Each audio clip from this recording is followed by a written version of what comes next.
As an anchor on NBC's Today Show, Hoda Kotb has met many people who have overcome the odds to end up on top. She wrote a book highlighting the stories of 6 inspirational people who did just that. Here's Cathy Stetson with more. Today's book is 10 Years Later by Hoda Kotb. 10 Years Later tells the story of 6 different people who had experienced trauma in their lives but were able to turn lemons into lemonade. One woman was in an abusive relationship and weighed 500 pounds. She was able to leave her husband, lose 350 pounds, and become a motivational speaker for abused women.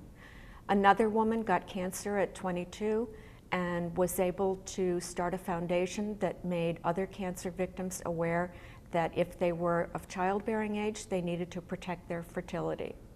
The third character was a man who got HIV in the middle of a successful career as a filmmaker.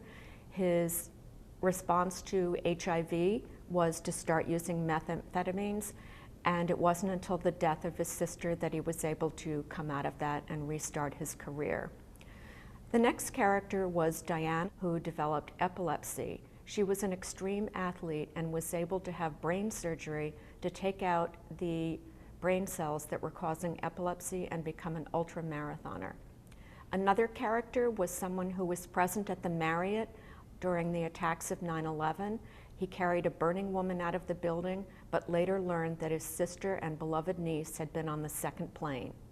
The last character was someone who was living off the land in Maine and who knew Bert, who sold honey out of used pickle jars.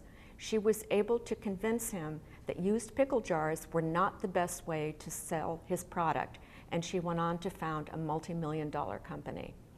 I would recommend this book because I think it's important that people who are undergoing bad events in their lives realize that there is light at the end of the tunnel. From the Needham Public Library for the Needham Channel News, I'm Cathy Stetson.